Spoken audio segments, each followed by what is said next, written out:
contents of President Biden's interview with Special Counsel Hur. That is why today's hearing is important. Transparency is what we seek today, and we look forward to Special Counsel Hur's testimony. I yield back. Gentleman yields back. The chair now recognizes the ranking member of the Oversight Committee, Mr. Raskin, for his opening statement. Thank you, Chairman Jordan. There are just three basic points that all Americans need to understand about Mr. Hur's report. Number one, the special counsel exonerates President Biden. The very first line of the report says it all. Quote, "We conclude that no criminal charges are warranted in this matter." We would reach the same conclusion even if Department of Justice policy did not foreclose criminal charges against a sitting president. Second, the report establishes that President Biden offered complete and unhesitating cooperation with the special counsel's investigation. The Justice Department and the National Archives were proactively notified of the classified documents, and they were turned over. The president allowed the FBI to search his homes, and he sat for a voluntary interview for more than 5 hours on October 8th and October 9th, even as he was busy responding to Hamas's vicious terrorist attack in Israel. The report thus demonstrates President Biden's complete devotion to the rule of law and his respect for a fair and independent Department of Justice. President Biden did not assert executive privilege or claim absolute immunity for presidential crimes. He did not hide boxes of documents under his bed or in a bathtub. He did not fight investigators, nor did he seek to redact a single word of Mr. Hur's report. He consented to the search of numerous locations, including his homes, and he did everything he could to cooperate, not obstruct. Third, Special Counsel Hur repeatedly emphasizes that President Biden's conduct contrasts sharply with that of former President Trump. Hur observes that unlike President Biden, quote, "The allegations set forth in the indictment of Mr. Trump, if proven, would clearly establish not only Mr. Trump's willfulness, but also serious aggravating factors." He sets forth these points of difference in detail. Quote, "Most notably, after being given multiple chances to return classified documents and avoid prosecution, Trump allegedly did the opposite. According to the indictment, he not only refused to return the documents for months, but he also obstructed justice by enlisting others to destroy evidence and then to lie about it," unquote. He returned only a portion of subpoenaed documents and deliberately withheld the rest. Unlike President Biden, Trump did not alert the National Archives or DOJ of the documents, nor did he turn over all the classified materials in his possession.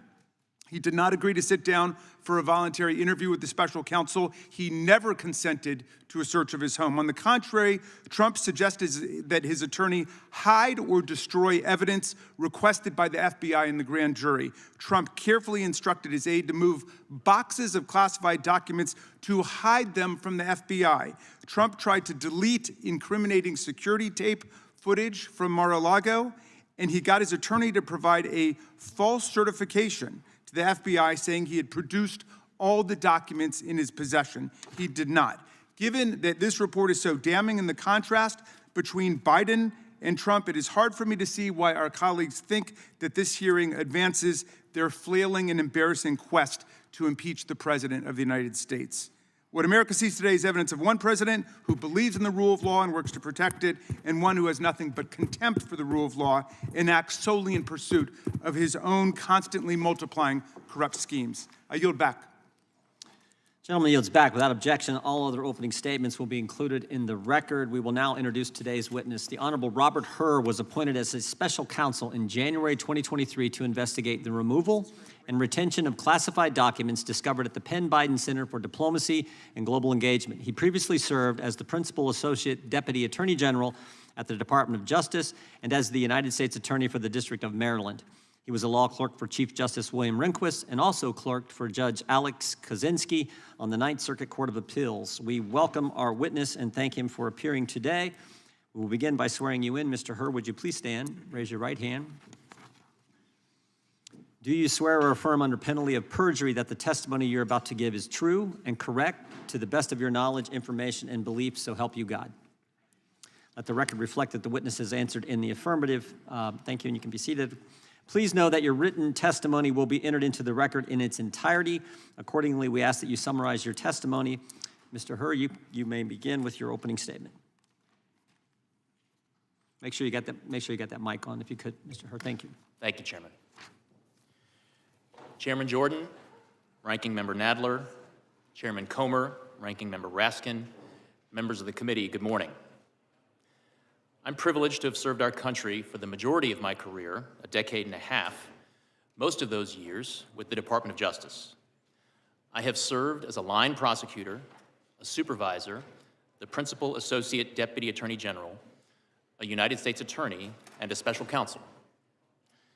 I've served in these roles with gratitude as the son of immigrants to this country, the first member of my family to be born here. My parents grew up in Korea and were young children during the Korean War. My father remembers being hungry and grateful for the food that American GIs shared with him and his siblings.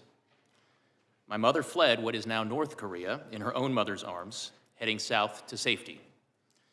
My parents eventually met, married, and came to the US, seeking a better life for themselves and for their children. Their lives and mine would have been very different were it not for this country. No matter the role, no matter the administration, I have applied the same standards and the same impartiality. My respect for the Justice Department and my commitment to this country are why I agreed to serve as special counsel when asked by the Attorney General. I resolved to do the work as I did all my work for the department, fairly, thoroughly, and professionally, with close attention to the policies and practices that govern department prosecutors. My team and I conducted a thorough, independent investigation. We identified evidence that the president willfully retained classified materials after the end of his vice presidency when he was a private citizen. This evidence included an audio-recorded conversation during which Mr. Biden told his ghostwriter that he had, quote, just found all the classified stuff downstairs, end quote. When Mr. Biden said this, he was a private citizen speaking to his ghostwriter in his private rental home in Virginia. We also identified other recorded conversations during which Mr. Biden read classified information aloud to his ghostwriter. We did not, however, identify evidence that rose to the level of proof beyond a reasonable doubt. Because the evidence fell short of that standard, I declined to recommend criminal charges against Mr. Biden. The department's regulations required me to write a confidential report explaining my decision to the Attorney General. I understood that my explanation about this case had to include rigorous, detailed, and thorough analysis. In other words, I needed to show my work, just as I would expect any prosecutor to show his or her work explaining the decision to prosecute or not. The need to show my work was especially strong here. The Attorney General had appointed me to investigate the actions of the Attorney General's boss, the sitting President of the United States. I knew that for my decision to be credible, I could not simply announce that I recommended no criminal charges and leave it at that. I needed to explain why. My report reflects my best effort to explain why I declined to recommend charging President Biden. I analyzed the evidence as prosecutors routinely do, by assessing its strengths and weaknesses, including by anticipating the ways in which the president's defense lawyers might poke holes in the government's case, if there were a trial, and seek to persuade jurors that the government could not prove his guilt beyond a reasonable doubt. There has been a lot of attention paid to language in the report about the president's memory, so let me say a few words about that. My task was to determine whether the president retained or disclosed national defense information willfully. That means knowingly and with the intent to do something the law forbids. I could not make that determination without assessing the president's state of mind. For that reason, I had to consider the president's memory and overall mental state and how a jury likely would perceive his memory and mental state in a criminal trial. These are the types of issues that prosecutors analyze every day. And because these issues were important to my ultimate decision, I had to include a discussion of them in my report to the Attorney General. The evidence and the president himself put his memory squarely at issue. We interviewed the president and asked him about his recorded statement, quote, I just found all the classified stuff downstairs, end quote. He told us that he didn't remember saying that to his ghostwriter. He also said he didn't remember finding any classified material in his home after his vice presidency. and he didn't remember anything about how classified documents about Afghanistan made their way into his garage. My assessment in the report about the relevance of the president's memory was necessary and accurate and fair. Most importantly, what I wrote is what I believe the evidence shows and what I expect jurors would perceive and believe. I did not sanitize my explanation, nor did I disparage the president unfairly. I explained to the Attorney General my decision and the reasons for it. That's what I was required to do. I took the same approach when I compared the evidence regarding President Biden to the department's allegations against former President Trump. There, too, I called it like I saw it. As a prosecutor, I had to consider relevant precedents and to explain why different facts justify different outcomes. That is what I did in my report. I'm confident the analysis set forth in chapters 11, 12, and 13 of my report provides a thorough evaluation and explanation of the evidence, and I encourage everyone to read it to inform their opinions of the report. Prosecutors rarely write public reports or testify about their investigations. That is the Justice Department's long-standing policy, and it protects important interests. My team and I prepared the report to the Attorney General with care, and the report stands as the primary source of information. My responses today will be limited to clarifying information for the committee. I will refrain from speculating or commenting on areas outside the scope of the investigation, nor will I discuss what investigative steps we did or did not take beyond what's in the report. In conclusion, I want to express my heartfelt thanks to the attorneys, agents, analysts, and professional staff who helped us do our work fairly, thoroughly, and independently. I am grateful and privileged to have served with them. I single out for particular thanks Deputy Special Counsel Mark Crickbaum, a former United States Attorney himself, who brought great wisdom, skill, and judgment to our task. Thank you. I welcome your questions. Thank you, Mr. Hur. The chair now recognizes the gentleman from North Dakota for 5 minutes. Thank you, Mr. Chairman. How could that possibly happen? How could anyone be that irresponsible? And I thought, what data was in there that could compromise sources, methods, and it's just totally irresponsible? That is President Biden's statement about Donald Trump and the classified documents. And Mr. Hur, classified documents were found at the Penn Biden Center? That's correct. They were found in President Biden's garage? In Wilmington, Delaware, yes. And in his basement den? Also in the same home, yes. In his main floor office? Correct. And his third floor den? Correct. At the University of Delaware? Correct. And at the Biden Institute? Correct. All right. And the elements of the crime for this, I mean, we get into all of this, but the elements of the crime are pretty simple, right? President Biden had unauthorized possession of a document, writing, or note. That's correct. Correct. And that the document, writing, or note related to national defense. Correct. And that the defendant, and we may talk about the willfully part here in a second, retained the document, writing, or note and failed to deliver it to an employee or officer entitled to receive it. Correct. There is a willfulness intent element, as you say. But those are the elements of the crime. Including the intent element, yes. And there are at least two different quotes, right, where he told his ghostwriter, and this is in your report, in a matter of fact, and this is February 16, 2017, that he had just found all this classified stuff downstairs. He did make that statement that was captured on an audio recording. And on April 10th, 2017, Biden read aloud a classified passage related to a 2015 meeting in the Situation Room. That is in the report, yes. And these are national security documents. Afghanistan, I mean, has been mentioned, a whole bunch of those things, right? Correct. And at one point in time, his personal attorneys and the DOJ attorneys argued about notes, taking all of the different things and compared it to Reagan. I'm sorry, could you repeat that, Congressman? President Biden's attorneys, personal attorneys, talked about the notes and why they didn't actually account for the Presidential Records Act. But you found that argument in your report. It seems a little persuasive, but you eventually said no, the executive order trumps, right? We did set forth an analysis of the governing law and ultimately concluded that the executive order 13526 does apply and did govern former Vice President Biden at the time. So you have audio recording from his ghostwriter where the president acknowledges that the information he has is classified and he's sharing with his ghostwriter. We have an audio recording capturing a statement from Mr. Biden saying to his ghostwriter in February of 2017, quote, "I just found all the classified stuff downstairs," end quote. And then again, reciting passages from a meeting in the Situation Room.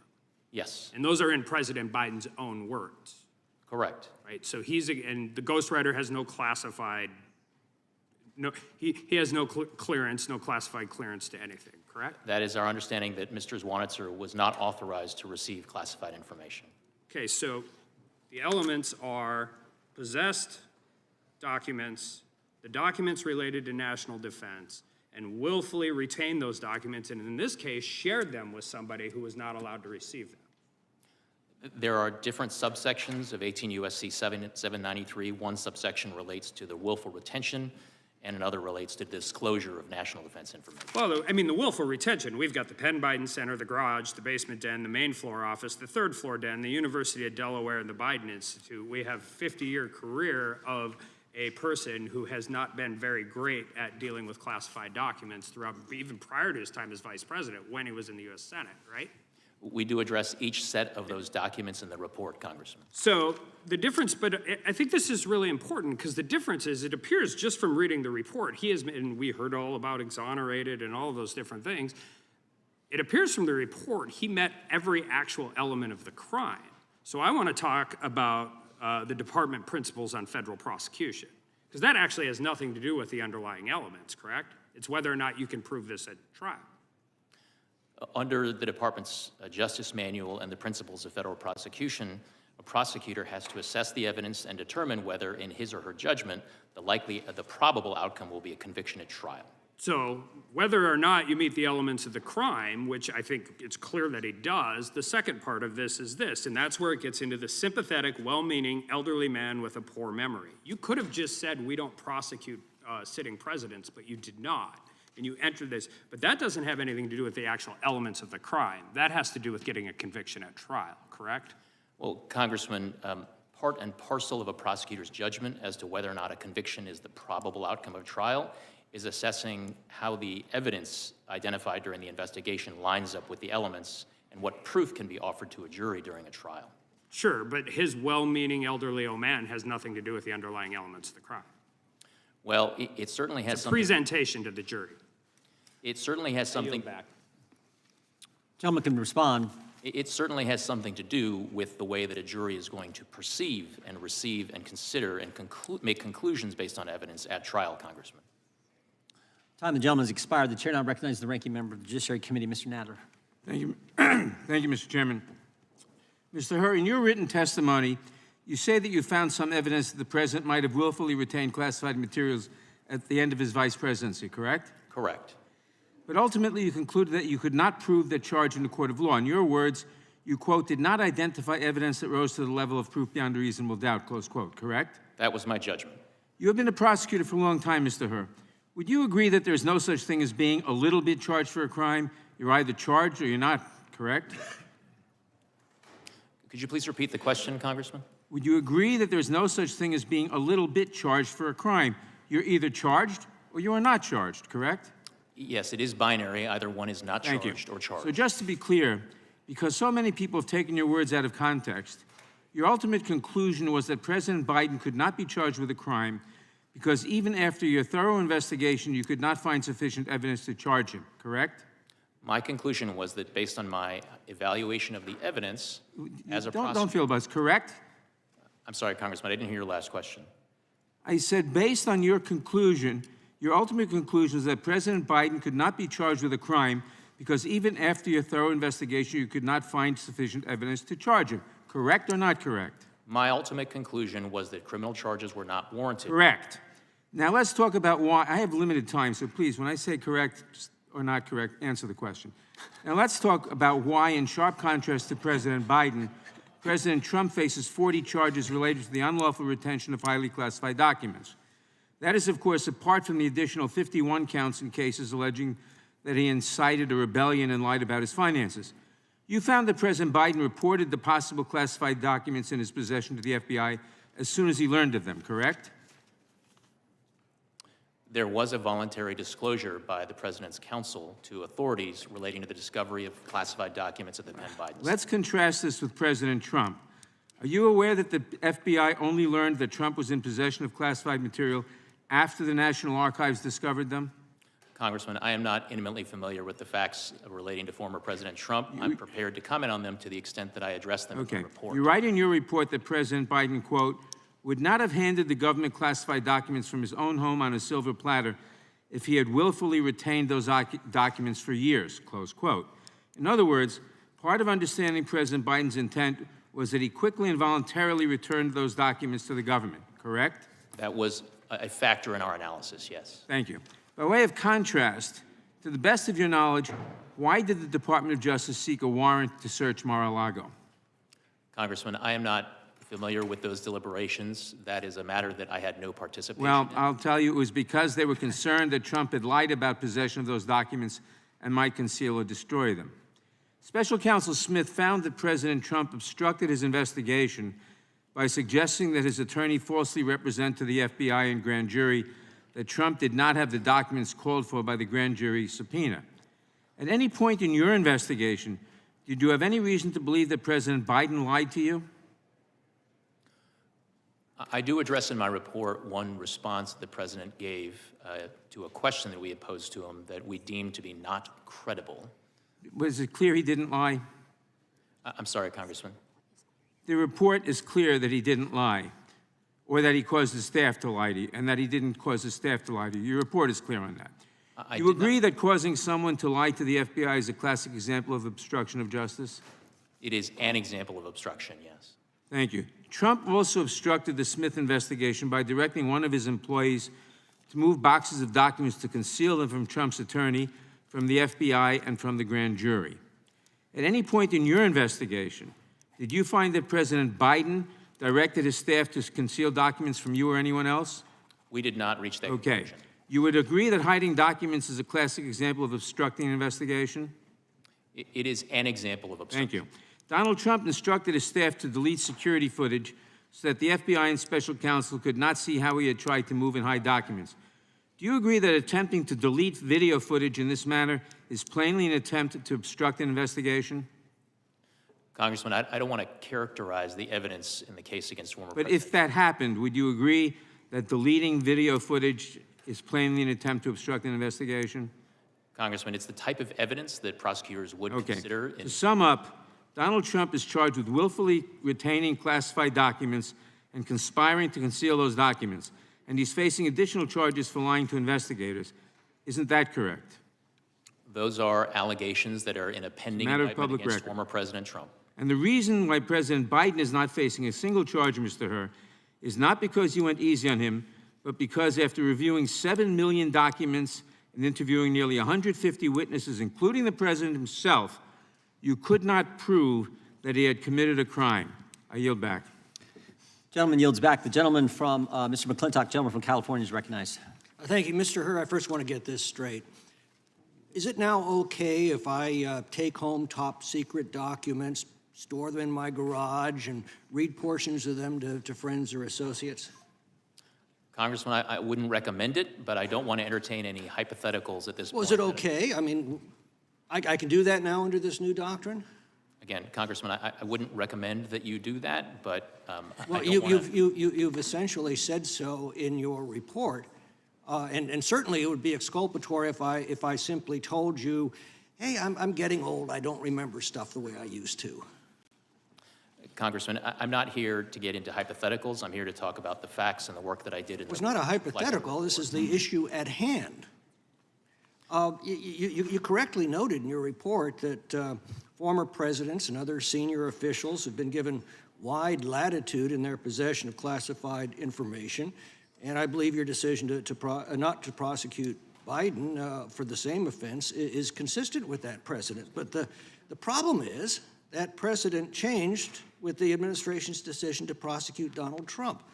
And the irony is that as president, Trump had full discretion over handling classified material and full discretion in deciding which records to retain. As a senator or vice president, Joe Biden didn't have that. So now we get to this glaring double standard.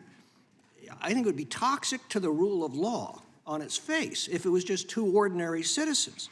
But the fact that the only person being prosecuted for this offense happens to be the president's political opponent makes this an unprecedented assault on our democracy. This is the worst we could expect from a banana republic. And I wonder how you square this. Congressman, I do address, as I was required to as a prosecutor, a relevant precedent in the form of the allegations in the indictment against former President Trump. I set forth my explanation and my assessment and comparison of those precedents in my report, and I am not here to comment any further beyond what's in my report. You said, for example, that there was no evidence beyond reasonable doubt. Well, you got the fact that he had classified material in his possession and control in multiple settings for multiple years, that he told others he was aware of this, and that he shared that material with others. The mind boggles at what beyond reasonable doubt would actually mean. Well, as I set forth at length in my explanations in chapters 11 and 12 of the report, my assessment is that the evidence, if presented at trial alongside potential defense arguments, would not probably result in a conviction at trial. Well, that's one of the points you make, is that President Biden's likely to be an elderly, sympathetic figure with a poor memory. But how does that bear on any individual's guilt or innocence?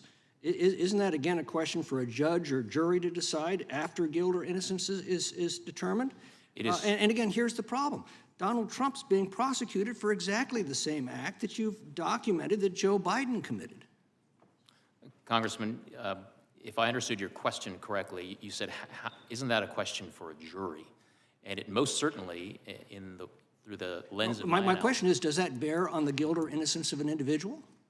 It certainly bears on how a jury is going to receive and perceive and make decisions. So the answer to my earlier question is correct. All I have to do when I'm caught taking home classified materials to say, I'm sorry, Mr. Herbert, but I'm getting old. My memory's not so great. Yeah. Congressman, This is the doctrine that you've established in our laws now, and it's frightening. Congressman, my intent is certainly not to establish any sort of doctrine. I had a particular task. I have a particular set of evidence to consider and make a judgment with respect to one particular set of evidence, and that is what I did.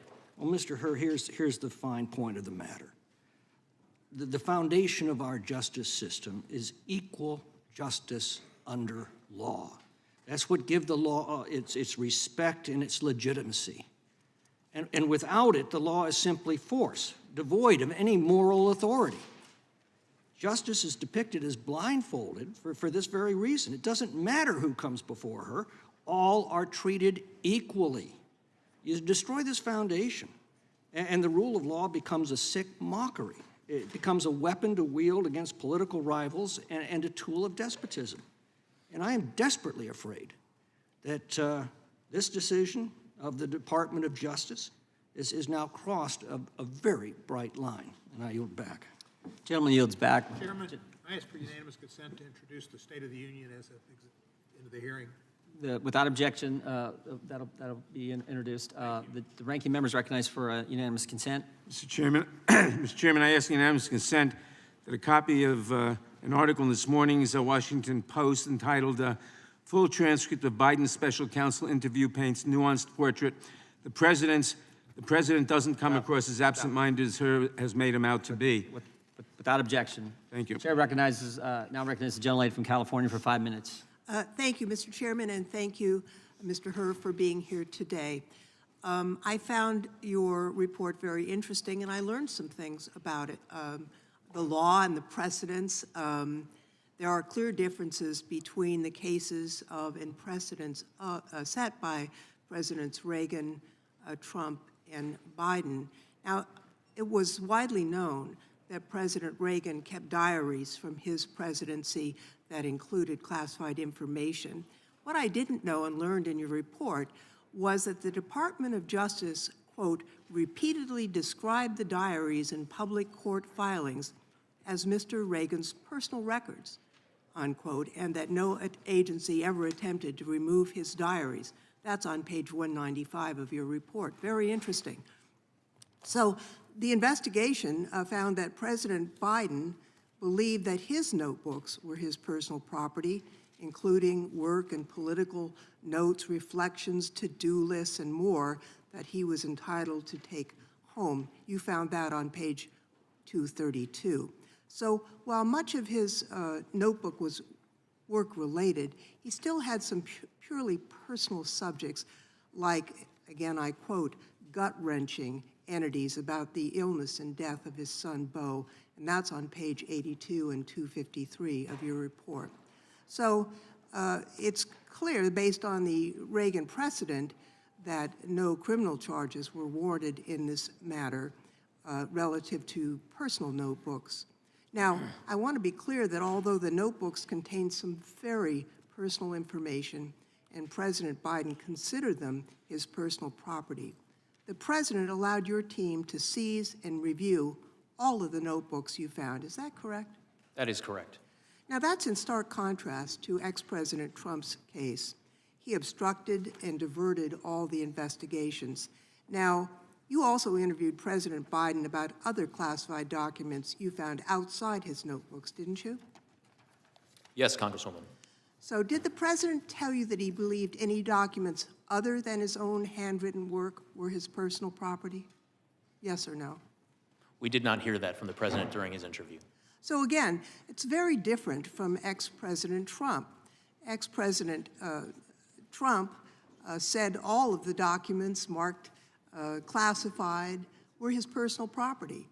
President Biden did not consider documents that were produced by other entities with classification markings as his personal records.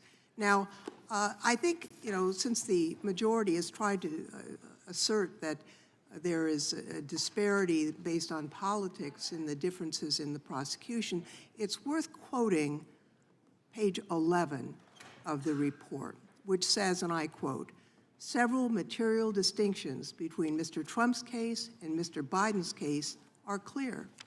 Most notably, after being given multiple chances to return classified documents and avoid prosecution, Mr. Trump allegedly did the opposite. According to the indictment, he not only refused to return the documents for many months, but he also obstructed justice by enlisting others to destroy evidence and then to lie about it." That's on page 11. Quote, "In contrast, Mr.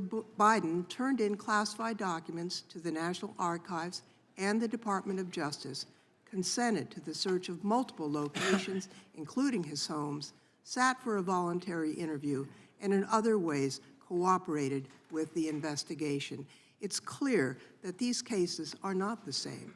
And frankly, I was surprised to learn that some of the classified documents were actually personal diaries that many executive officials have taken home with them because it was in their own handwriting, it was what they produced. And based on the Department of Justice public statements during the Reagan administration, it is understandable that a person could believe that their personal diaries that they produced were not to be turned over, just as President Reagan did not turn them over. So I appreciate your report. I appreciate your being here, Mr. Hur. And I would also like to ask, Mr. Chairman, a unanimous request to include in the record a September 11th letter from the Special Counsel to the President to Special Counsel Hur, and also a letter to Merrick Garland. Without objection. And with that, Mr. Chairman, I see my time has expired, and I yield back. Gentlelady yields back. The chair is recognized. Mr. Hur, why did he do it? Why did Joe Biden, in your words, willfully retain and disclose classified materials? I mean, he knew the law. Been in office like 50 years. 5 decades in the United States Senate, chairman of the Senate Foreign Relations Committee, 8 years as vice president. He got briefed every day as vice president. He's been in the Situation Room. In fact, you know he knew the rules because you said so on page 226. President Biden was deeply familiar with the measures taken to safeguard classified documents. And Joe Biden told us he knew the rules. Mr. Armstrong said this earlier. Joe Biden was deeply familiar with it. You're exactly right, because he told us when Jack Smith goes after President Trump, Joe Biden says, how could this happen? What data was in those documents that could compromise sources and methods? It's irresponsible. So Joe Biden knew the rules. You know he knew the rules. And Joe Biden told us he knew the rules. So, Mr. Hur, why did he break them? Congressman, the conclusion as to exactly why the president did what he did is not one that we explicitly address in the report. The report explains my decision to the Attorney General that no criminal charges were warranted in this manner. I think you did tell us. I think you told us, Mr. Hur. Page 231, you said this: President Biden had strong motivations. That's a key word.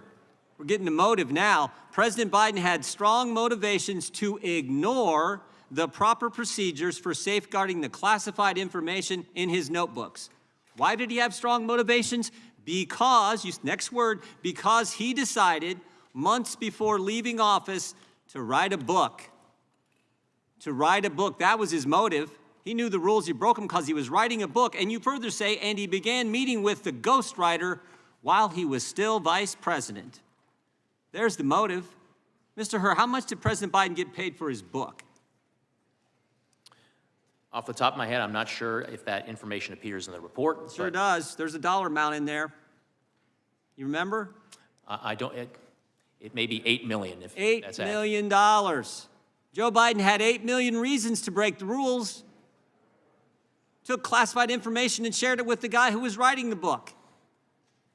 That's why he did. He knew the rules, but he broke them for $8 million in a book advance. But you know what? It wasn't just the money. Joe Biden, here's this page 231, very next page. Joe Biden, in your report, Joe Biden viewed his notebooks as an irreplaceable, contemporaneous record of the most important moments of his vice presidency. He'd written this all down for the book, for the $8 million. And the next thing you say in your report is, quote, such a record would buttress his legacy as a world leader. You know what this is? It wasn't just the money. It wasn't just $8 million. It was also his ego. Pride and money is why he knowingly violated the rules. The oldest motives in the book, pride and money. You agree with that, Mr. Hur? You wrote it in your report. That language, and it does appear in the report, and we did identify evidence supporting those assessments. You also had another interesting statement in your report. You said Joe Biden, I want to make sure I get this right, viewed himself as a man of presidential timber. Remember that statement, Mr. Hur? I believe that does appear in the report, at least in the executive summary. I think this is interesting, because here's the scary part. Page 200. I said this earlier in my opening statement. Page 200, Joe Biden, this is a quote, Joe Biden risked serious damage to America's national security when he shared information with his ghostwriter. Shared it with his ghostwriter, the guy who was helping Joe Biden get $8 million. And oh, by the way, Mr. Hur, what did that ghostwriter do with the information Joe Biden shared with him on his laptop? What did he do after you were named special counsel? Chairman, if you're referring to the audio recordings that Mr. Zwanitzer created of his conversations with Exactly Mr. Biden, what I'm referring to. He slid, if I remember correctly, he slid those files into his recycle bin on his computer. Tried to destroy the evidence, didn't he? Correct. The very guy who was helping Joe Biden get the $8 million, Joe Biden had used the motive for Joe Biden to disclose classified information, to retain classified information, which he definitely knew was against the law. When you get named special counsel, what's that guy do? He destroys the evidence.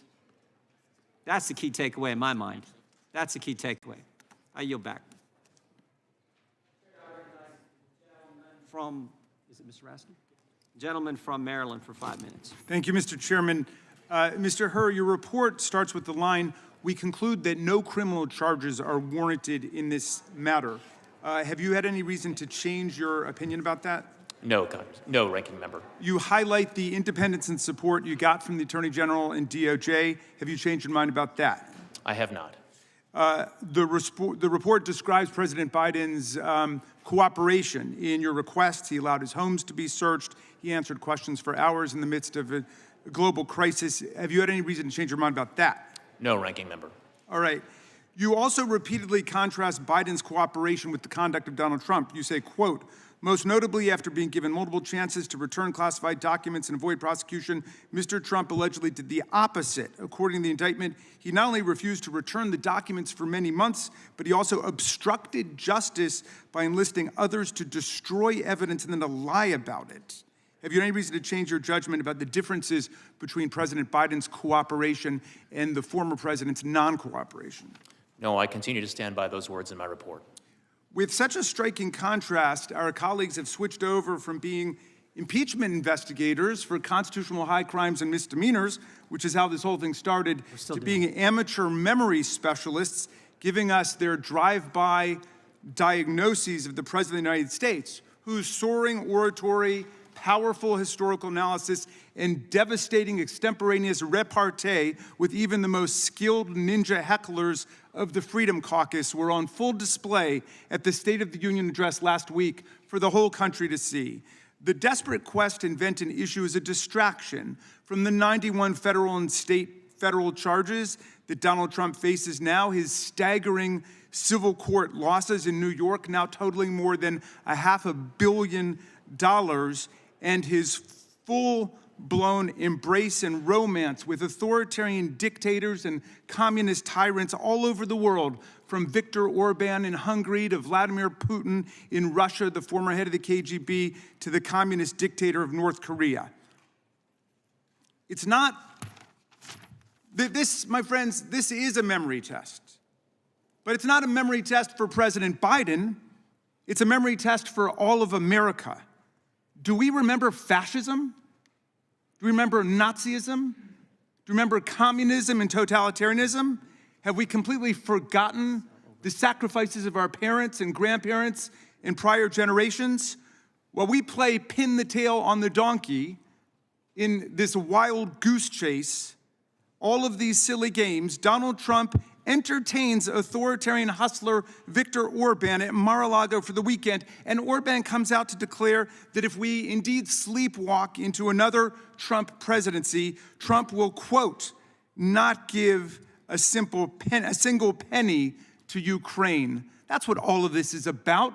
It's about trying to pull the wool over the eyes of America, because the tyrants and dictators of the world are on the march today. So who wins with this ludicrous, embarrassing spectacle? Orban wins, Putin wins, Xi wins, the tyrants of the world win. They have one more reason to celebrate Donald Trump and his cult followers, who've completely lost their way. They're looking for high crimes and misdemeanors. Now they appoint themselves amateur memory specialists, and that's what they pounce on the President of the United States about. America faces a choice between democracy and tyranny. And the president laid it out at Valley Forge, and he laid it out in the State of the Union. Will America stand on the side of people struggling against fascist aggression? Will we stand with the people of Ukraine against Vladimir Putin, whose filthy war has meant the kidnapping of thousands of Ukrainian children, the murder, the slaughter of thousands of Ukrainian civilians, and the attack on an independent sovereign democracy? But we're not working on that today. We're not standing up for democracy and human rights and international law around the world. No, we're trying to play memory detectives, to parse the language of a president who the whole world got to see at the State of the Union address directly address the real questions of our time. And it is democracy versus dictatorship. And all of the autocrats and the theocrats, all of the kleptocrats of the world are together in league against American democracy, and we have to stand up for American democracy against these stupid games. I yield back, Mr. Chairman. Gentleman yields back. The chairman of the Oversight Committee, Mr. Comer, is recognized for 5 minutes. Thank you, Mr. Chairman. During the Oversight Committee interviews, we've identified a number of White House employees who were involved in the mishandling of classified documents under the leadership of President Biden. Special Counsel Hur, can you please tell us approximately how many current and former White House employees you interviewed related to your investigation? Chairman Comer, I don't have that figure immediately at hand. Of course, it was a subset of the 173 interviews that we conducted during our investigation. Your report indicates that one of those former White House employees who you interviewed was Dana Remus. Is that correct? We did interview Ms. Remus. Ms. Remus was President Biden's former White House counsel, correct? She was President Obama's former White House counsel. I'm sorry, President Obama's White House counsel. Yes. Related to Ms. Remus, in your report on page 257, you wrote, in May 2022, White House counsel Dana Remus undertook an effort to retrieve Mr. Biden's files from the Penn Biden Center. Remus described the original purpose of that effort as gathering materials to prepare for potential congressional inquiries about the Biden family's activities during the period from 2017 to 2019. Now, it seems odd to me that Dana Remus and Joe Biden's personal lawyers were obtaining documents related to potential congressional inquiries about the Biden family activities when Joe Biden has publicly claimed he had no involvement with his family's business dealings. Can you provide more information about why Dana Remus, a government employee, was retrieving Joe Biden's documents from the Penn Biden Center?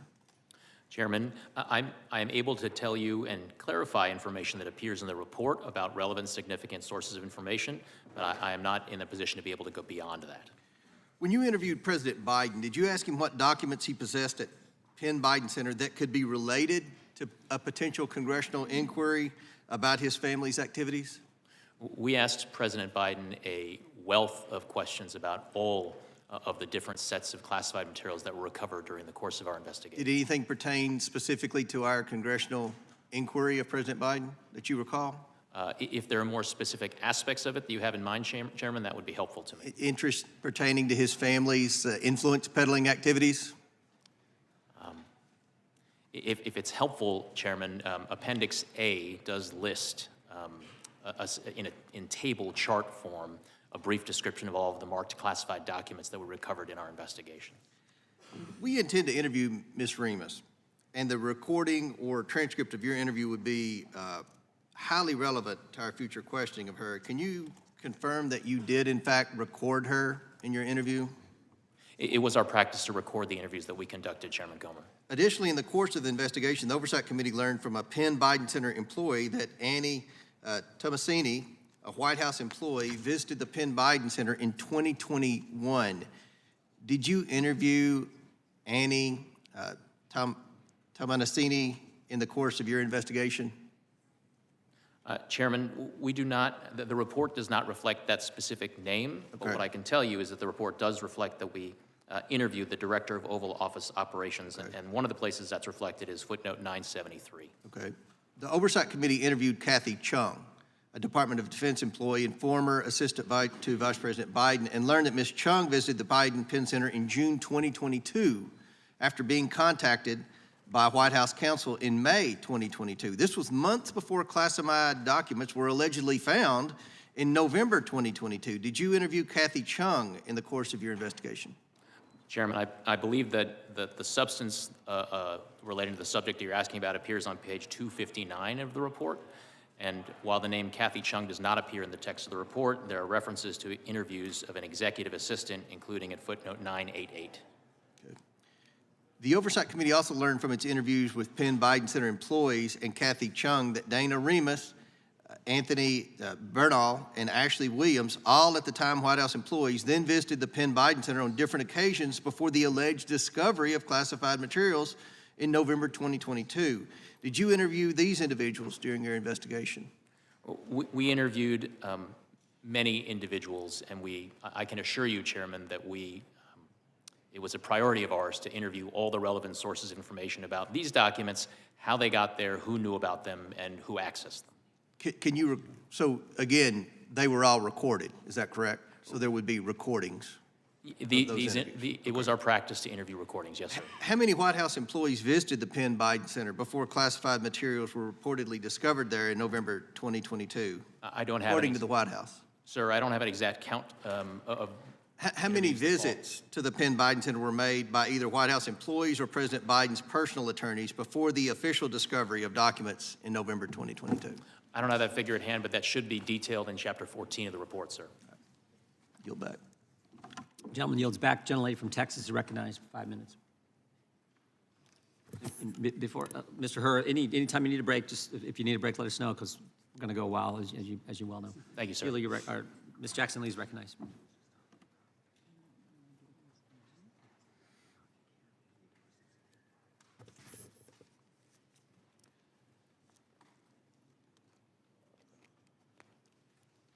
Mr. Hur, good morning. Good morning. The Republicans here asked for a lot of transcripts, but Chair Jordan has yet to release 90-plus transcripts from our interviews with those, if they are to be released to the American people, is the question. My question to you is, you decided, based on the facts, not to prosecute or indict or bring forward charges against the President of the United States, the sitting President, Joseph Biden. Is that correct? That was my judgment. This investigation was independent and thorough. Is that correct? Yes. We have heard from our Republican colleagues who are grasping at straws allegations that President Biden was treated lightly in this investigation. But just a plain reading of this report completely refutes that argument. There was no two-tiered system of justice. There was only a lack of evidence against President Biden. Mr. Hur, your office and the FBI undertook an extensive investigation into Mr. Biden's handling of classified information and of the classified documents the FBI seized, correct? Correct. In your investigation, you conducted 173 interviews of 147 witnesses, correct? That is correct. And President Biden himself was one of those witnesses, correct? Correct. For at least 5 hours or more. Correct. And President Biden engaged in this interview voluntarily. Correct. And the interview with President Biden lasted more than 5 hours. I've said that. That's correct? Correct. And the interview, and it occurred the day, which all should know, after the horrific attack, October 7th, 2023, Hamas attack in Israel, according to a letter from the White House counsel. Is that correct? The interview spans 2 days, October 8th and October 9th.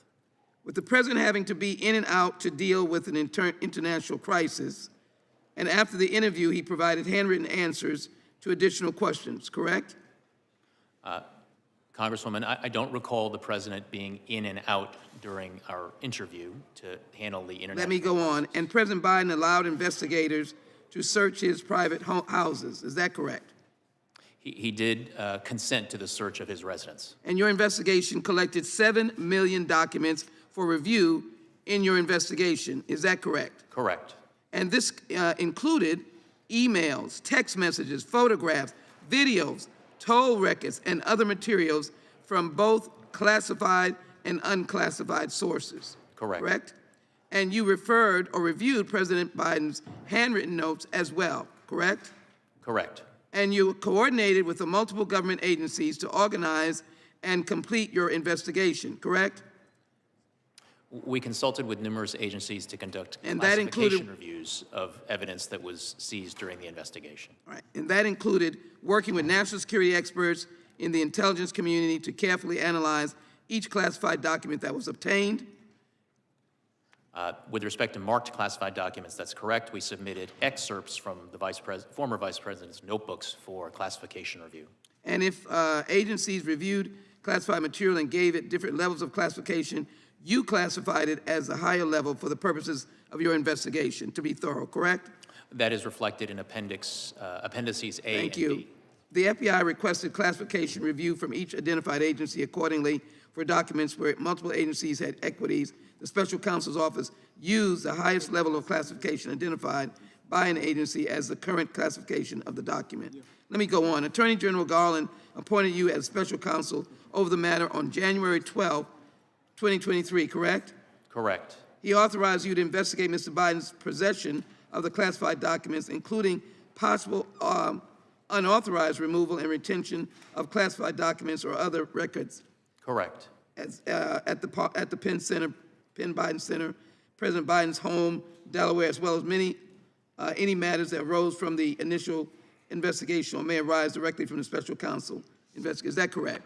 I believe that accurately reflects the language of the appointment order. So you operated an independent investigation for about a year, which you just stated that you had adequate resources to complete, in which you conducted 173 interviews, included with President Biden himself.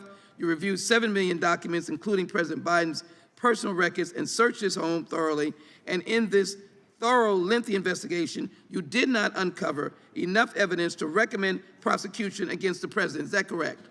That's my judgment. And if you had found enough evidence to warrant prosecution, did you feel free, unrestrained by the Attorney General appointed by President Biden to make such a recommendation to the Attorney General? I was aware of the Office of Legal Counsel policy right now, prohibiting sitting presidents from being charged with federal crimes. But apart from that, what I can tell you, Congresswoman, is that the investigative steps that we took were my own, the judgment was my own, and the words in the report are my own. And you would have done so. Regular order, Mr. The time of Chairman. the gentlelady has Would have done so. expired. Mr. Chairman, I'd like to put into the record justsecurity.org, the real Without Robert Hur report, without as objection. unanimous consent. Without objection. The chair now recognizes the gentleman from Florida for 5 minutes. February 8th, the White House. Question, Mr. President, why did you share classified information with your ghostwriter? The President, I did not share classified information. I did not share it. I guarantee I did not. That's not true, is it, Mr. Hur? That is inconsistent with the findings based on the evidence in my report. Yeah, so it's a lie, is just what regular people would say, right? Yeah, all right. So the next one. And all the stuff that was in my home was in filing cabinets that were either locked or able to be locked. That wasn't true either, was it? That was inconsistent with the findings of our investigation. Another lie, people might say, right? Because what you put in your report was among the places Mr. Biden's lawyers found classified documents in the garage was a damaged open box. So here's what I'm understanding, right? As Mr. Armstrong laid out, you find in your report that the elements of a federal criminal violation are met, but then you apply this senile cooperator theory that because Joe Biden cooperated and the elevator doesn't go to the top floor, you don't think you get a conviction. And I actually think you get to the right answer in that. I don't think Biden should have been charged, don't think Trump should have been charged. But under the senile cooperator theory, isn't it frustrating that Biden continues to go out and lie about the basic facts of the report that lay out a federal criminal violation? Congressman, I need to disagree with at least one thing that you said, which is that I found that all of the elements were met. One of the elements of the relevant mishandling statute is the intent element, and what my report reflects is my judgment that based on the evidence, I would not be able to prove beyond a reasonable doubt to a jury that that intent element had been met. Right, but the reason you have that doubt is the senile cooperator theory. The fact that Joe Biden is so inept in responding that you can't prove the intent, which again, I don't quibble with that conclusion, but it's frustrating to be like, oh, well, this guy's not getting treated the same way as Trump because the elevator's not going to the top floor, so we can't prove intent. While at the same time, Biden goes out there at the White House and says, well, you know, he just blatantly lies. And what I'm trying to figure out is whether or not Biden's lying because he's still so senile, he hasn't read your report, or whether it's a little craftier and a little more devious and perhaps a little more intentional than we might otherwise think. So I also want to go to this Biden Penn Center. Like, did it give concern to you that the Biden Penn Center, where all this classified stuff was being mishandled, was being floated by foreign governments? Congressman, we were concerned with getting to the bottom of all of the classified documents that were recovered during the course of our... Yeah, but what bothers me is that the money that was paying for the place where the documents were being inappropriately held, it was the Chinese and it was other foreign countries. Did that play into your analysis? Did you look into the $1 billion in foreign funding sources at the Biden Center at UPenn, for example? Congressman, we conducted a thorough, impartial, and fair investigation, and we were very, very concerned with getting to the bottom of all the relevant questions relating to the recovered documents. Did you look into the fact that the Chinese were floating the place where this guy was keeping the documents unsecure? Yes or no? Congressman, to the extent that we identified evidence that was relevant and significant to our investigation, we put it in our report. Okay, well, it seemed relevant to me, maybe not to you. Another thing that seemed relevant to me is this ghostwriter, right? So the ghostwriter purposefully deletes this evidence that seems to be show culpability of Biden's crimes, and you don't charge him. Why did you not charge the ghostwriter with obstructing justice and deleting evidence? Well, for a number of reasons that are laid out in the report, but in brief, Congressman, yes, when we interviewed the ghostwriter, he did tell us, and I'm trying to get the exact language, that one of the things on his mind, one of the things he was aware of, was that I had been appointed special counsel and was conducting an investigation. Right, so he didn't, just so everybody knows, the ghostwriter didn't delete the recordings just as a matter of happenstance. Ghostwriter has recordings of Biden making admissions of crimes. He then learns that you've been appointed. He then deletes the information that is the evidence, and you don't charge him. That is reflected in the report, and one of the reasons. Like, what does somebody have to do to get charged with obstruction of justice by you? If like deleting the evidence of crimes doesn't count, what would meet the standard? So, Congressman, as we state in the relevant chapter of the report, one of the things that Mr. Zwanitzer did not delete was transcripts of the recordings that he had created that included inculpatory evidence relating to Mr. Biden. Oh, so if you destroy some evidence but not other evidence, that somehow absolves you of the evidence you destroy? Like, here's what I see. Zwanniger should have been charged, wasn't. Biden and Trump should have been treated equally, they weren't. And that is the double standard that I think a lot of Americans are concerned about. I see my time's expired. I yield back. Gentleman yields back. The gentleman from Tennessee is recognized for 5 minutes. Thank you, Mr. Chairman. Mr. Hur, thank you for being here. A little confused about this hearing. Mr. Raskin laid out the big picture, what we should be concerned about, but in the more limited picture, Director Mueller had an investigation. He's our most famous recent special prosecutor, and he found sufficient evidence to say there was a connection between Russia and the Trump campaign. But it supported a criminal prosecution if he were not president. You found there was no evidence to support a criminal prosecution. And the story here is simple. President Biden identified classified documents in his home and other places and told archives about them. The Independent Department of Justice under Attorney General Merrick Garland appointed you, a former Trump political appointee, as special counsel to fully investigate these circumstances and authorized you to prosecute criminal misconduct. You declined to prosecute because you found insufficient evidence of a crime. Case closed. It makes really a perfect case where you did your job, Mr. Garland did his job, and unlike Mr. Barr, he didn't interfere. Did Mr. Garland ask you to change your report at all? He did not, sir. Didn't redact a thing? No, sir. Like Mr. Barr did, he redacted everything and made the Mueller report look like 180 degrees different than what it was. Mr. Garland did right, and you did right, and I commend each of you. The Department of Justice is independent and allows the special counsels to investigate and prosecute the facts if it's supported. Joe Biden's actions in handling of classified materials is similar to most other former presidents and vice presidents. The exception is Donald Trump. So let's start with some yes or no questions. Did you receive any pressure from Mr. Garland or his staff to make any specific factual finding or legal conclusion? No. Did you receive the resources necessary to carry out your duties? Yes. Do you have any reason to believe that you were treated differently with regard to independence or resources than other DOJ special prosecutors? No. Based on your experience as special counsel, do you have any reason to believe the Attorney General was improperly directing, pressuring, or interfering with Jack Smith or his work? I do not have the basis to answer that question. But your declination, which we treat as thoughtful and apolitical, we should treat prosecutorial decisions by Jack Smith the same way, to the best of your knowledge. Again, I really do not have the sufficient information with respect to Jack Smith's investigation to provide any comment on it. Let me ask you this. If President Biden, in his testimony to you, knew the exact date, January 20, whatever it was, 2009, when he became vice president, and the day when he left being vice president, January the 20th, I guess the first would have been January 20th again, 2009, and then January 20 in 2017. If he knew those dates exactly right, and if he knew the exact date and the instant that Beau Biden died, would that have changed your decision to not to bring a prosecution? Sir, I cannot engage in hypotheticals about what my decision would have been with different facts. What I did was to make a decision based on the facts and the circumstances that I was presented with, and we did identify during our investigation. But it appears to me, and I think it would appear to the American public, that these minor discrepancies, as far as dates and after a long period of time, was not the basis. It was not the basis for your decision to decline to prosecute. It was the fact that you didn't have the facts, that he acted differently than Trump, that he voluntarily provided the documents, that he complied with the Justice Department, that he didn't try to obstruct justice. Those were the reasons you didn't prosecute him, not because he missed a few dates.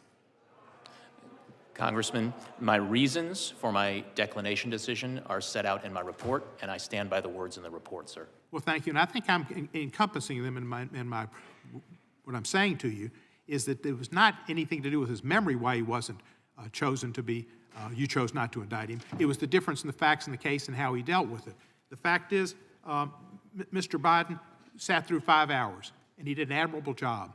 And he did an outstanding job in the State of the Union, laying out the case for the future of America, for the middle class, for democracy around the world, for standing up to the Russians, not bending down to them. That's what's important. Not if you can be like on the $64,000 question, assuming it was legit, and answering every single question correctly. That's not what you need to be president.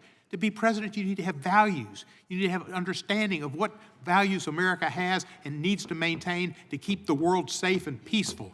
That's dealing with Ukraine. That's dealing with difficult people like Netanyahu in Israel to try to get something done that's correct. That's what Joe Biden does. And understanding Social Security and Medicaid are important institutions that help seniors, not senile people. I mean, I really object to that comment. People, nobody suggests he's senile, and that's disrespectful of senior people with any kind of memory disability. Lots of seniors have memory disability, but they're not senile, and to do such was shameful. Joe Biden is a competent, good president who knows American values. Gentleman's time has expired. Gentleman yields back. Gentleman from California is recognized for 5 minutes. Thank you, Mr. Chairman. Mr. Hur, I'd like to start off by thanking you for a year of hard work and a comprehensive report. I'm going to try not to provide testimony, as some people on both sides are, or provide conclusions, but I do have some questions that lead me to ask you for conclusions. One question is, were there notes of the President of the United States that dated back to when he was a senator that contained classified information?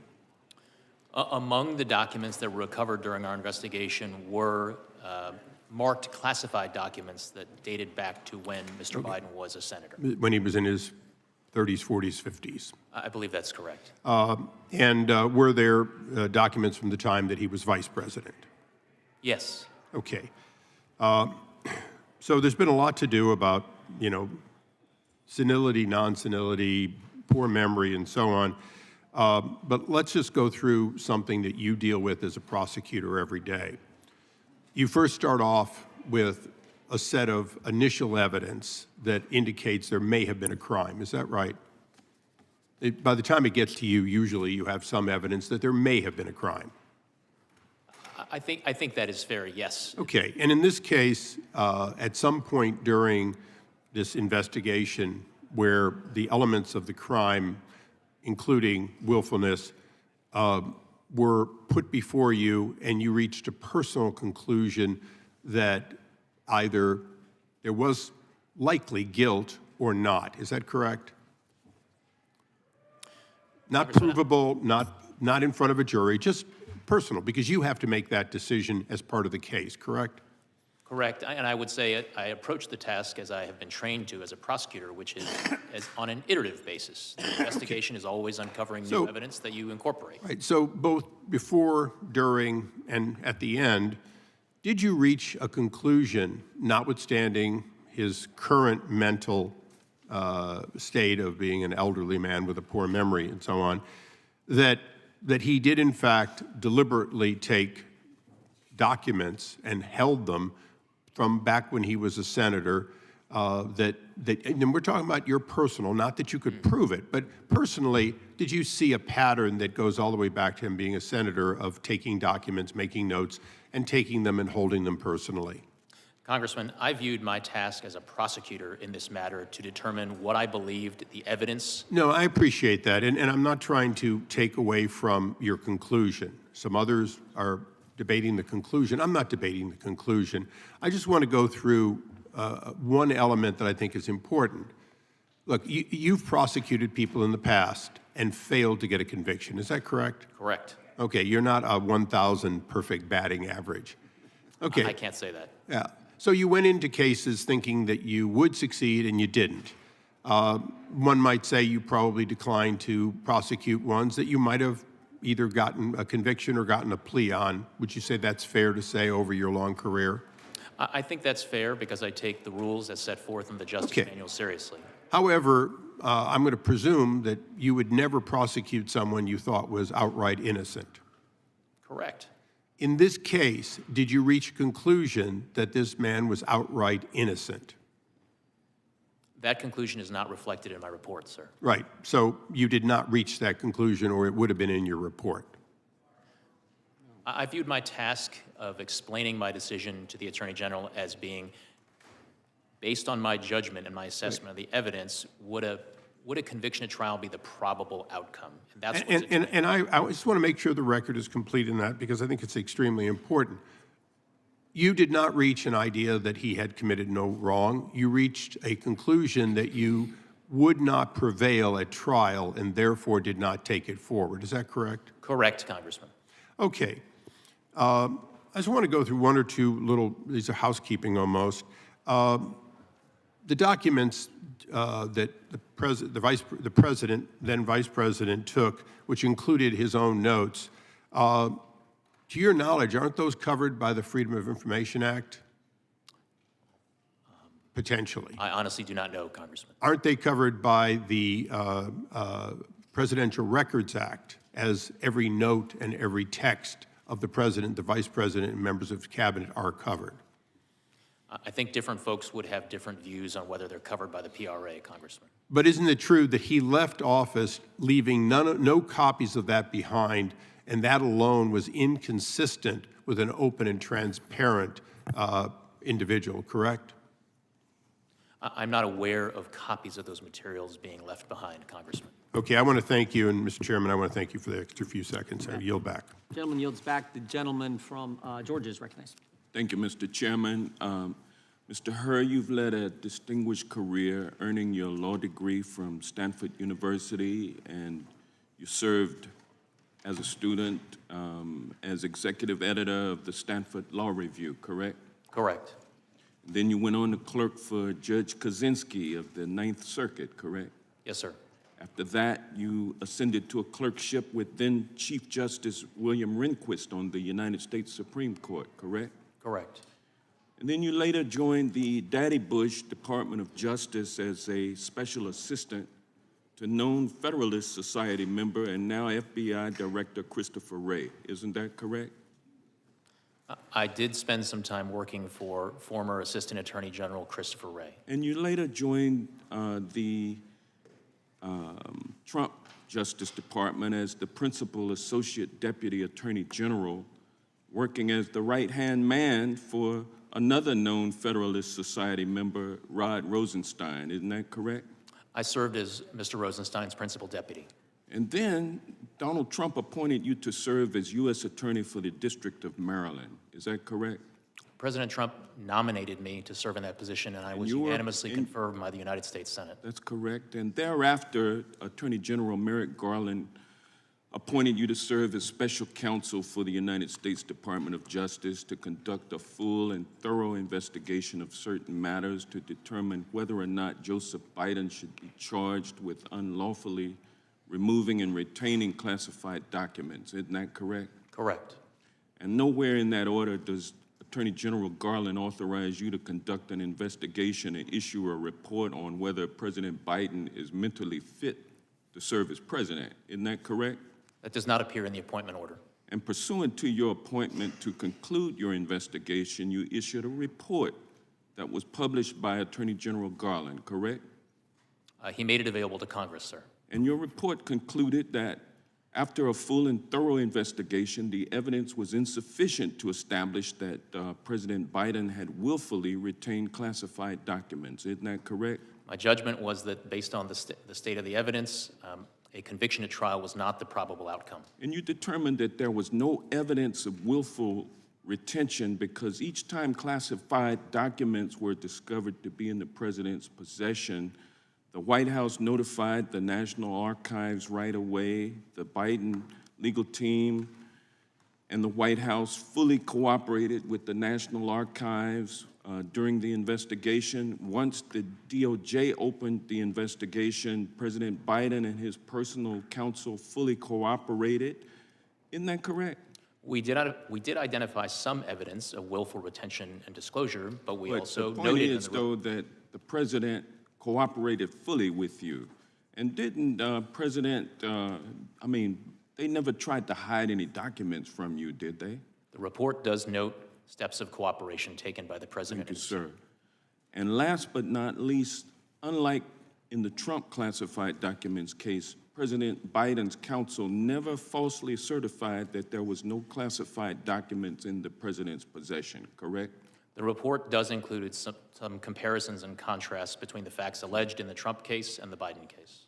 Despite clearing President Biden from being prosecuted, you used your report to trash and smear President Biden because he said in response to questions over a 5-hour interview that he didn't recall how he got the documents. And you knew that that would play into the Republicans' narrative that the president is unfit for office because he's senile.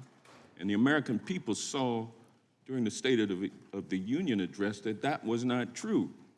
But yet that's what you tried to offer to them, and that's why they are having you here today, so that they can expand upon that narrative. And you knew that that's what was going to happen, didn't you? Congressman, I reject the suggestions that you have just made. That is not what happened. Let me move on. Partisan then. politics Sir, played no part whatsoever in my work. You are a My member work of the was Federalist independent Society, are you not? And fair. Are you a member of the Federalist Society? I am not a member of the Federalist Society. But you are a Republican, though, aren't you? I am a registered Republican. Yes, sir. And you're doing everything you can do to get President Trump reelected so that you can get appointed as a federal judge or perhaps to another position in the Department of Justice. Isn't that correct? Congressman, I have no such aspirations, I can assure you, and I can tell you that partisan politics had no place whatsoever in my work. It had no place in the investigative steps that I took. It had no place in the decision that I made, and it had no place in a single word of my report. Thank you, sir. Gentleman's time has expired. The gentleman from New Jersey is recognized for 5 minutes. Thank you, Mr. Chairman. Mr. Hur, thank you for being here. You know, I think for the folks that may be watching this at home, they might be a little bit confused, and I'm trying to organize this in my mind as well. The way the president is portrayed in your report and just how we feel about him. Was he a well-meaning, forgetful man, as you said? Or was he a man that was focused on history? Was he a man that maintained and retained these top secret documents that should have been not in his home? And was he a man that wanted to prove he was worthy to be president and that his vision of Afghanistan was better than even President Barack Obama's and that his focus on history was most important to him? Do you know which it is? Congressman, to the extent you're quoting language from my report, I stand by the words in my report.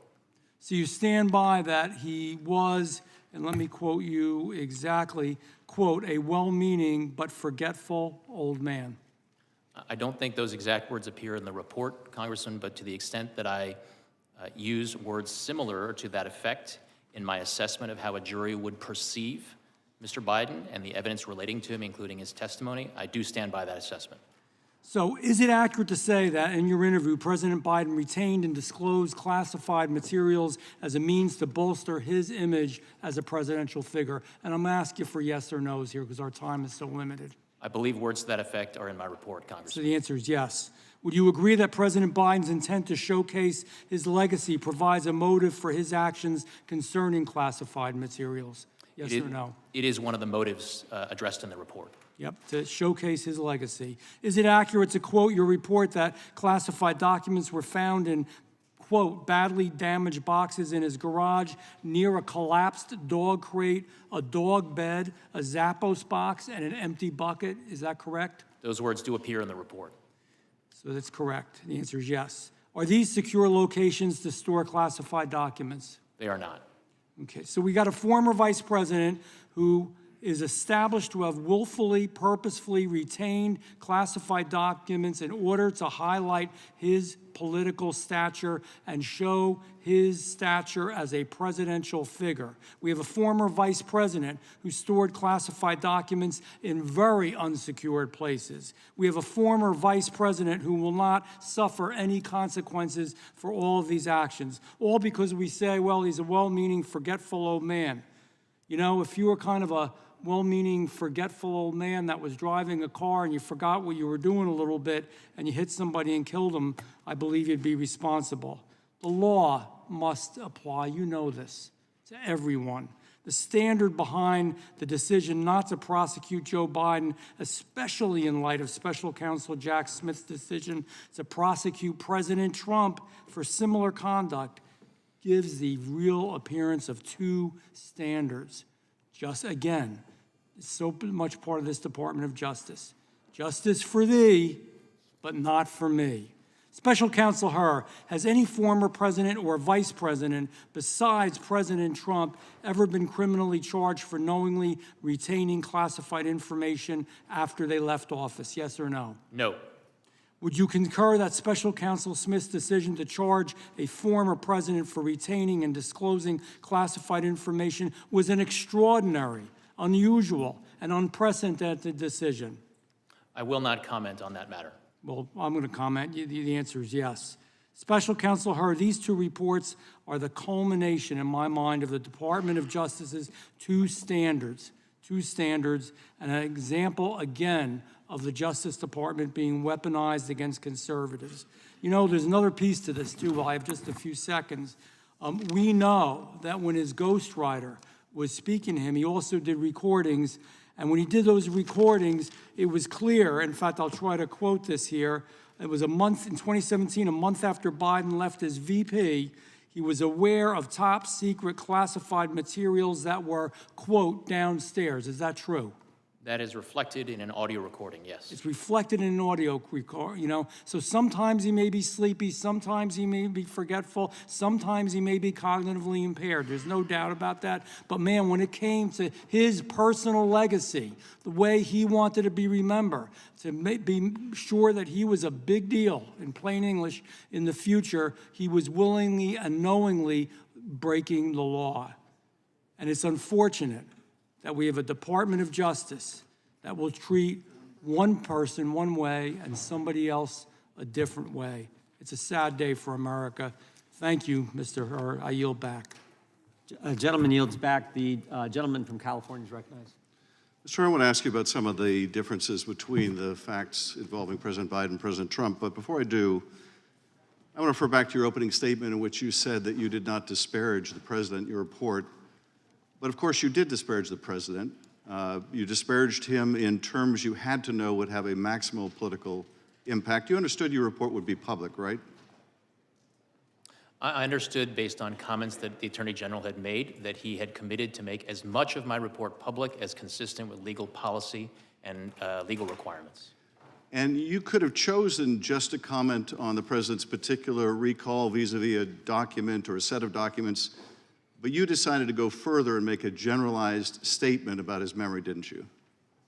Congressman, I could have written my report, theoretically, in a way that omitted references to the president's memory, but that would have been an incomplete and improper report, in that it did not reflect my analysis you could have and the explanation of my decision. You could have written your report with comments about his specific recollection as to documents or a set of documents, but you chose a general pejorative reference to the president. You understood when you made that decision, didn't you, Mr. Hur, that you would ignite a political firestorm with that language, didn't you? Congressman, politics played no part whatsoever in my investigative steps. But you understood nevertheless, the words didn't you, that I put in my report. Mr. Hur, you cannot tell me you're so naive as to think your words would not have created a political firestorm. You understood that, didn't you, when you wrote those words, when you decided to include those words, when you decided to go beyond specific references to documents? You understood how they would be manipulated by my colleagues here on the GOP side of the aisle and by President Trump. You understood that, did you not? Congressman, what I understood is the regulations that govern my conduct as special counsel. And those regulations required me to write a confidential report for the Attorney General, which you knew would not be confidential. My decision, and that is what I did, Congressman. I followed the rules. You knew it would not be confidential. I followed them. You knew it would not be confidential, didn't you? Sir, the regulations required me to write a confidential report explaining my decision to the Attorney General. Which you knew would be released. It was up to the Attorney General to determine you understood it would be released, did you not? Would be released consistent with DOJ policy. You understood it would be released. You understood it would be released. I understood from the Attorney General's public comments that he would make as much of my report public as he could, consistent with legal requirements in DOJ policy. And you also understand DOJ policy that you are to take care not to prejudice the interests of the subject of an investigation, right? That is generally one of the interests that DOJ policy requires that prosecutors respect. And it was your obligation to follow that policy in this report, was it not? It was also my obligation to write a confidential report for the Attorney General explaining completely Well, my what decision. you did write was deeply prejudicial to the interests of the president. You say it wasn't political, and yet you must have understood. You must have understood the impact of your words. You must have understood the impact of your decision to go beyond the specifics of a particular document, to go to the very general, to your own personal, prejudicial, subjective opinion of the president, one you knew would be amplified by his political opponent, one you knew that would influence a political campaign. You had to understand that. And you did it anyway. And you did it anyway. And let me just go to some of the differences here between the president's conduct and Mr. Trump's. In the superseding indictment, on page 3, it says that Mr. Trump suggested that his attorney falsely represent to the FBI and grand jury that he did not have documents called for by the grand jury subpoena. You didn't find anything like that with respect to Mr. Biden, did you? Congressman, I do not have the Trump indictment in front of me, but I need to address something that you said in your prior question. What you are suggesting is that I needed to provide a different version of my report that would be fit for public release. That is nowhere in the rules. I was to prepare a confidential report that was comprehensive and thorough of an explanation. What is in the of my decision rules, to the Attorney Mr. General. Hur, what is in the rules is you don't gratuitously do things to prejudice litigation when you're declining to prosecute. You don't gratuitously add language that you know will be useful in a political campaign. You were not born yesterday. You understood exactly what you were doing. It was a choice. You certainly didn't have to include that language. You could have said, vis-a-vis the documents that were found at the university, the president did not recall. There is nothing more common. You know this, I know this. There is nothing more common with a witness of any age when asked about events that are years old to say, I do not recall. Indeed, they're instructed by their attorney to do that if they have any question about it. You understood that. You made a choice. That was a political choice. It was the wrong choice. Mr. Chairman, I yield back. Gentleman yields back. Gentleman from Arizona, did special counsel wish to respond to that final question? Yes, Congressman, what you are suggesting is that I shape, sanitize, omit portions of my reasoning and explanation to the Attorney General for political reasons. No, I suggest that you not shape your report for political reasons, which is what you did. That did not happen, Congressman. That did not happen. Gentleman yields back. The gentleman from Arizona is recognized for 5 minutes. Thank you, Mr. Chairman. Thank you, Mr. Hur, for being here. Thank you for your. I want to go over the elements of the offense that seem to have at least struck my craw is the where you put in here twice that the jury would not likely to find intentionality on the part of disclosure in particular. So I want to talk about that for a second. So if it's not willful, we might say an accident, something negligent, careless, that would not necessarily rise to willful or intentional or purposeful, right? Those are different standards of intent under the law. Yes, sir. Yeah. So when President Biden misplaced 30 and he lost what they were calling code words, which is high security information, that wasn't necessarily willful. There was no indication that he purposefully did that. Accidental, negligent. You indicated, don't know if we even got all that information back. We're assuming maybe we did. That would not be willful, right? As reflected in the report, there were certain categories of documents where when we looked into them and investigated how they got to where they ended up or how they ended up being misplaced, we did not identify evidence of willfulness. Yeah, and so if something's willful, you're with it, it's not accidental. That is fair, Congressman, and as I explained in the report, the standard, the willful. 17. He's having the discussion with the ghostwriter. He says, he's at the Virginia house at this point. He says, I just found all the classified stuff downstairs, right? So he knows he's got classified stuff, right? 2 months later, in April, he's at a different location, is my understanding. I think he's now up in Delaware. And as you look at let's look at 105, 106 here. He says, Biden reads from a different notebook entry. He reads aloud from notes summarizing a range of issues. We're talking about U.S. military views expressed there by the intelligence community, the DNI, CIA director. And while he's reading those notes, he says, I can't read my own writing. Do you have any idea what the heck I'm saying here? He asked the ghostwriter. Ghostwriter says, well, something, blah, blah, blah. And Biden says this, some of this may be classified, so be careful. Some of this may be classified, so be careful. Now, my immediate response was, okay, so he knows he's got classified docs. He's looking at this, he can't read it. He's giving this to somebody he knows has no security clearance. So he says, hey, read this, but be careful, it might be classified. The next thing, and the guy says, okay. Next thing he says, well, I don't know if it's classified or not.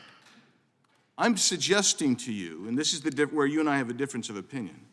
When you say something like, hey, look, this may be classified, be careful. That warning to be careful because it may be classified, that indicates guilty knowledge.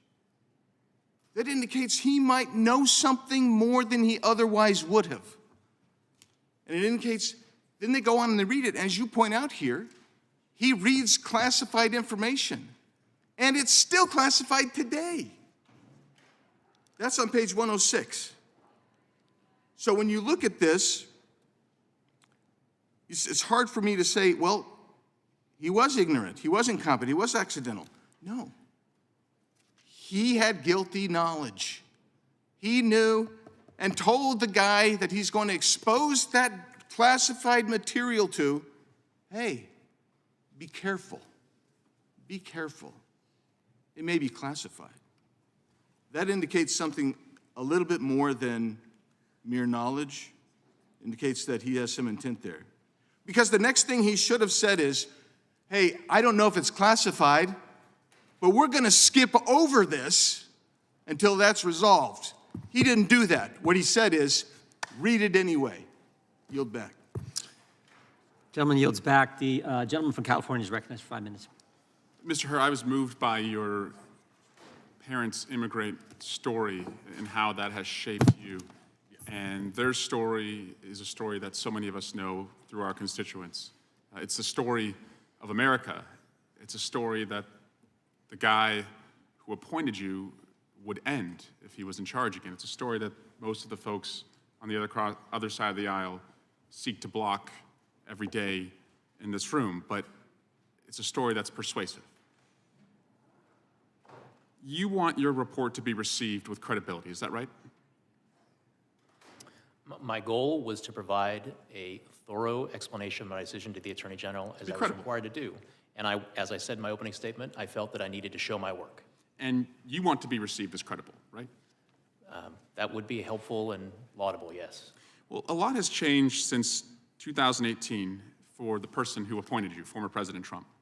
Since you were appointed, he was impeached for leveraging 350 million U.S. taxpayer dollars over Ukraine to get dirt on President Biden.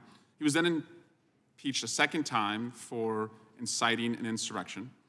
He was charged for possessing classified documents and obstructing justice. He was charged for paying for the silence of a porn star. He was charged in Georgia for his role in January 6th.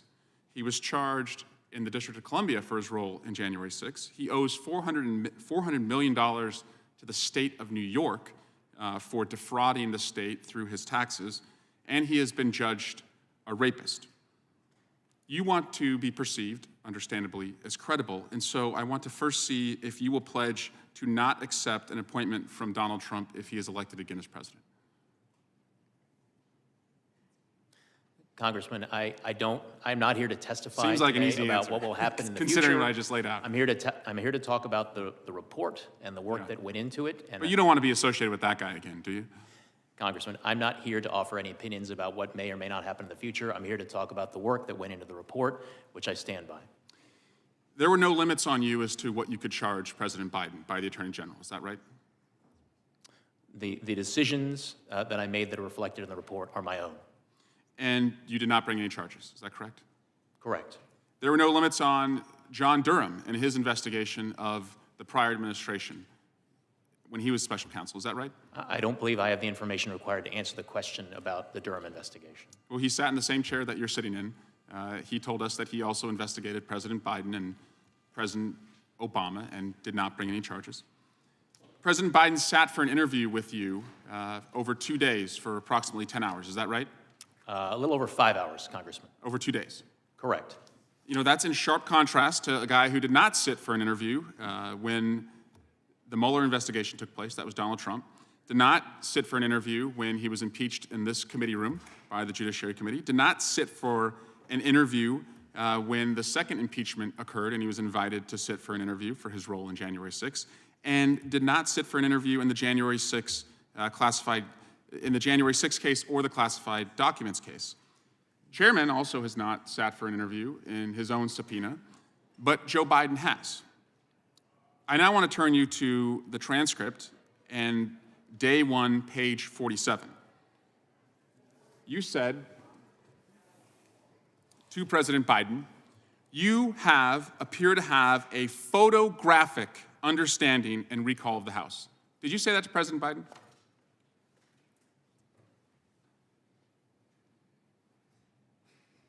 Those words do appear on page 47 of the transcript. Photographic is what you said. Is that right? That word does appear on page 47 of the transcript. Never appeared in your report, though. Is that correct? The word photographic? That does not appear in my report. I now want to show you and play a video of what is absolutely not photographic. In the failing New York Times by an anonymous, really an anonymous, gutless coward. We are a nation that just recently heard that Saudi Arabia and Russia will repeat. I hope they now go and take a look at the oranges of the investigation. And I watch our police and our firemen down on 7-Eleven, down at the World Trade Center. And we did with Obama. We won an election that everyone said couldn't be won. This is the very definition of totalitarianism. And let me begin by wishing you a beautiful, look, you remember this? Do you remember? God bless the United States. The windmills are driving them crazy. They're driving the whales, I think, a little batty. And I went to Puerto Rico, and I met with the president of the gentleman yields back. The chair now recognizes the gentleman from North Carolina. Thank you, Mr. Chairman. Mr. Hur, I'm way down here at the end of the dais.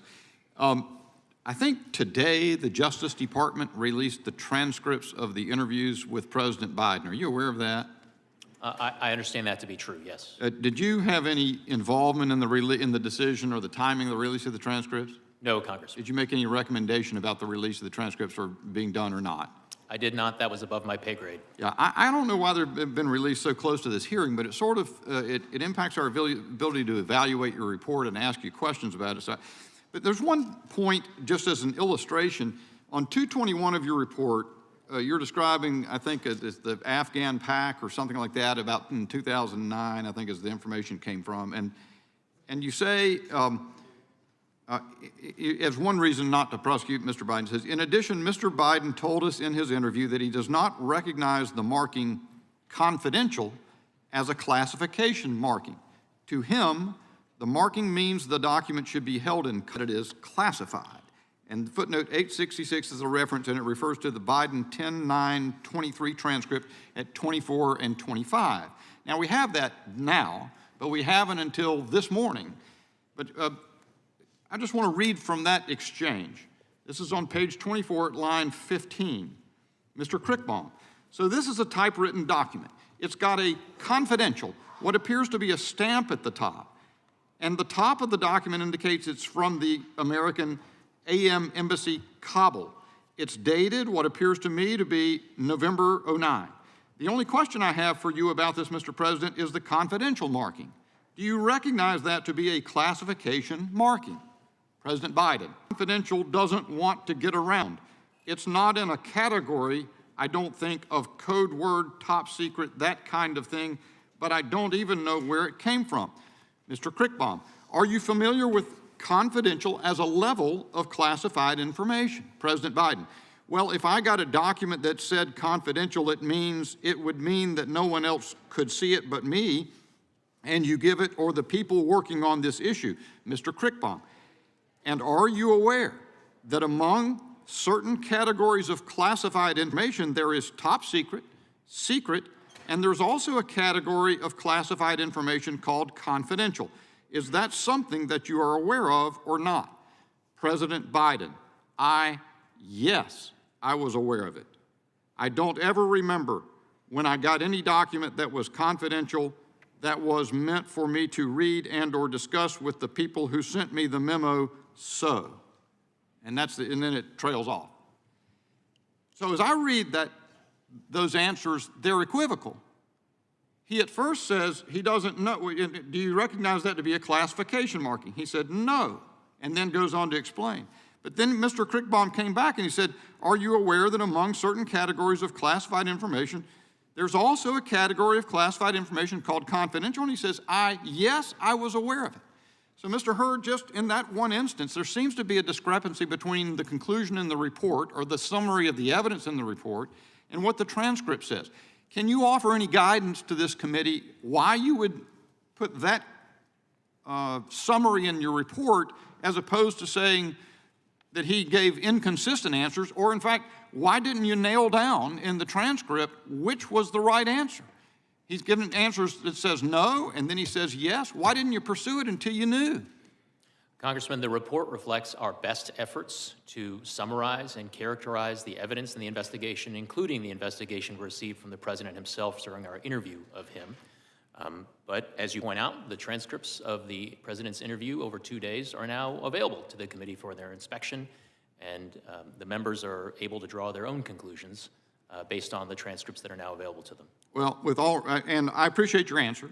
And I certainly think things, you can come up with some details that someone can disagree on, and it has the quality, I know, of some cherry picking because I've just found something, but we've only had a little bit of time to look.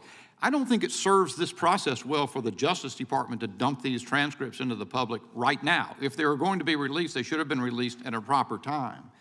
And I think I'll leave it at that, Mr. Chairman. I'll yield back. The gentleman yield? The gentleman yield? I will yield to the chairman. Just real quick, Mr. Hur, someone earlier said, said something about changing the facts. You said, I'm not going to change the facts, but let's keep the facts the same, but change the subject. If you had the same facts and the individual that you were investigating was 65 and had a good memory, do you reach the same conclusion? Congressman, as I responded earlier to a question along these lines, I am not here to entertain hypotheticals about facts or circumstances that may be different. What I did was assess the evidence and the facts that I obtained in this investigation and make a judgment based on this set of evidence. Fair enough. The chair now recognizes the gentlelady from Washington for 5 minutes. Thank you, Mr. Chairman. Special Counsel Hur, thank you for being here. Thank you for your work. In your investigation, you reviewed more than 7 million documents and conducted 173 interviews of 147 witnesses, including President Biden. Is that correct? Yes, Congresswoman. And your 15-month investigation cost several $1 million and resulted in a comprehensive 345-page report with several dozen pages of appendices. Is it correct that, as it says in the first sentence of your executive summary, that your investigation concluded with an assessment that, quote, no criminal charges are warranted in this matter? Correct. So this lengthy, expensive, and independent investigation resulted in a complete exoneration of President Joe Biden. For every document you discussed in your report, you found insufficient evidence that the president violated any laws about possession or retention of classified materials. The primary law that you analyzed for potential prosecution was part of the Espionage Act, 18 U.S.C. 793E, which criminalizes willful retention or disclosure of national defense information. Is that correct? Congresswoman, that is one statute that we analyzed. I need to go back of the word that you used, exoneration. That is not a word that appears in the report, and that's not part of my task as a prosecutor. I'm going to continue with my questions. I know that the term I ultimately reached related to whether sufficient evidence existed such that the likely outcome you exonerated would be a conviction. I know that the term willful retention retention has a Mr. Hur, it's my time. Thank you. I know that the term willful retention has a particular legal meaning, and I want to make sure that that meaning is absolutely clear to the American people before we go any further. As you wrote in your report, to prove as a matter of law that the president, quote, willfully retained any documents, you would need to prove beyond a reasonable doubt 2 elements. First, that the president knowingly retained or disclosed national defense information, and second, that he knew that this conduct was unlawful. Is that correct? That's correct. And to be very, and I'm sorry, Congressman, that it was national defense information. That's an important third element. Okay, thank you. To be very, very clear, You did not find sufficient evidence to prove either of those elements beyond a reasonable doubt to show that Mr. Biden willfully retained any of the classified national defense materials that were recovered during your investigation, correct? My conclusion was that the admissible evidence was not sufficient to make conviction at trial a probable outcome. Not sufficient. Thank you. Let me ask you about a few specific examples so the American people are clear. One set of documents was discovered by investigators in the president's Delaware home. His staff had assembled those documents into binders in 2014 to prepare him for an event with Charlie Rose. Some of the documents in those binders were marked classified. You reviewed all of the facts surrounding the classified documents in those binders, and you determined, and this is a quote from your report, these facts do not support a conclusion that Mr. Biden willfully retained the marked classified documents in these binders, correct? That language does appear in the report. You also reviewed another set of classified documents from the president's home related to the Afghanistan troop surge in 2009, and you evaluated whether the president willfully retained such documents in his Delaware home or a home that he rented in Virginia in 2017. In your report, you said that there was, quote, a shortage of evidence, end quote, for any wrongdoing, and, quote, other innocent explanations for the documents that we cannot refute, end quote. Are those quotes correct? Congresswoman, if you have particular page sites for those quotations, I'd be happy to confirm their Page accuracy. 6. It's right up on the screen.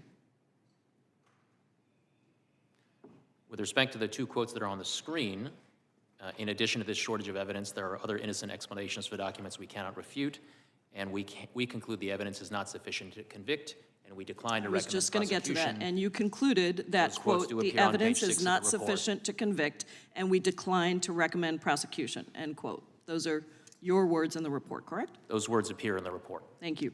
President Biden's counsel discovered a different set of documents at the Penn Biden Center and voluntarily turned them over to the FBI. Those documents contain national security information, in fact, prove that President Biden willfully retained those documents because, quote, the evidence suggests that the marked classified documents found at the Penn Biden Center were sent and kept there by mistake. Therefore, we decline any criminal charges related to those documents, end quote, correct? The language, we decline any criminal charges related to those documents, does appear at page 311 of the report. Thank you. You also reached a similar conclusion regarding the documents found in President Biden's Senate papers at the University of Delaware. Quote, for these reasons, it is likely that the few classified documents found in Mr. Biden's